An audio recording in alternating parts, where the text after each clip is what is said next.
Welcome back to CNC Farm. I am Ashley and we are back in the kitchen today and we are going to be cooking up some steak tips, so let's get started.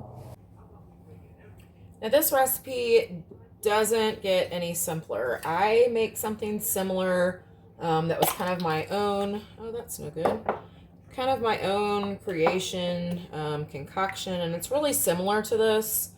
I think this is just going to be more brothy versus mine's more a thicker gravy. So we're going to try this recipe out. Like I said, it does not get much simpler, guys. I'm going to go ahead and spray my Crockpot with nonstick spray. And you're going to need 2 to 3 pounds of sirloin steak or other meat, similar meat. Today we are using stew meat.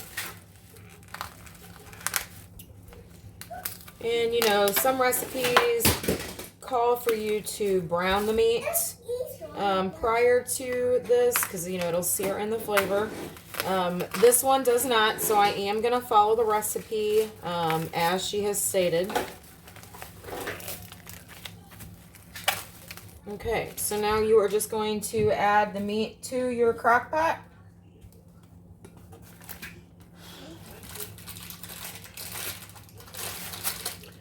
And I'm just going to kind of break it up a little bit here so it's not all stuck together.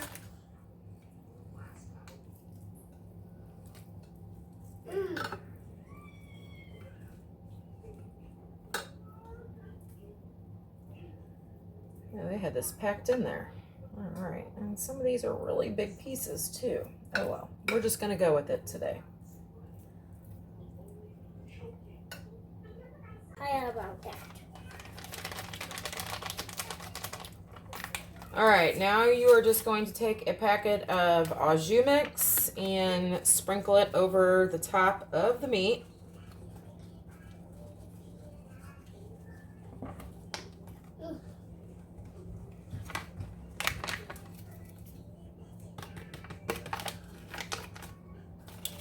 And then you are going to take a packet of onion soup mix, the dry onion soup mix.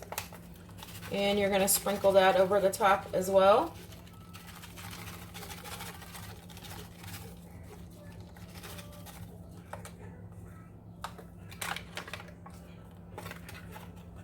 We are going to top this with 4 tablespoons of butter. So I have it all pre-sliced.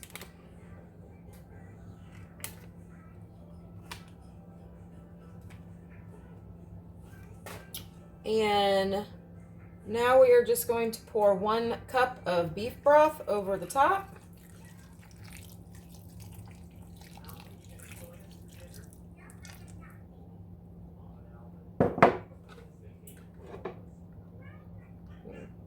Cover this up. Now we are going to cook this on low. It says for 4 to 6 hours.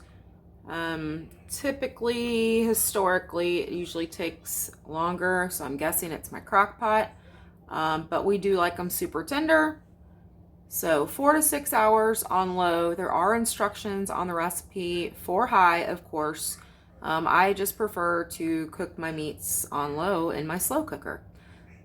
So we are all set. It's starting to cook away, and I'm going to see you guys again in about 6 hours. So I completely forgot to film this as I was putting it on my plate. I was going to do the whole baked potato, green beans, the whole pretty shot. And I failed. I completely forgot. So here is what is left of the steak tips. This was a good recipe. I don't know if I would call them steak tips. In fact, I wouldn't call it steak tips. It's more actually like my recipe that I was telling you guys about at the beginning of the video, because it has almost all the same ingredients in it. And I followed her recipe to a T, but yeah, it pretty well tastes exactly like the stuff that I make, which is more of, I don't want to say a beef stew taste because there's no tomato in it. There's no Italian seasoning. It's kind of like a beef and gravy, like if you'd make a beef with a, brown gravy and serve it over egg noodles or something like that. And that's actually how I serve mine when we eat it. We love it that way. Like I said, this was a great recipe. I probably won't make it again only because I make something completely similar. So I'm just going to continue to make my recipe, which, like I said, guys, it's almost identical to this. So I just add a little bit more liquid in gravy so that way you have more gravy when you are, serving it over your egg noodles. So if you guys make this recipe, it's a good recipe. I do recommend adding, like another packet of, I would actually add a packet of gravy mix to this and a little bit more liquid. Then it will ensure you have enough liquid to go over your rice, your starch, whatever you choose. Rice, egg noodles, potato, mashed potato. But yeah, was definitely a good comfort meal. And I made it because we were supposed to be getting some snow today. And I just saw on the news that it literally missed us by like 20 minutes to the southwest. So they got up to 6 inches. And 20 minutes east, we didn't see a lick of precipitation whatsoever today.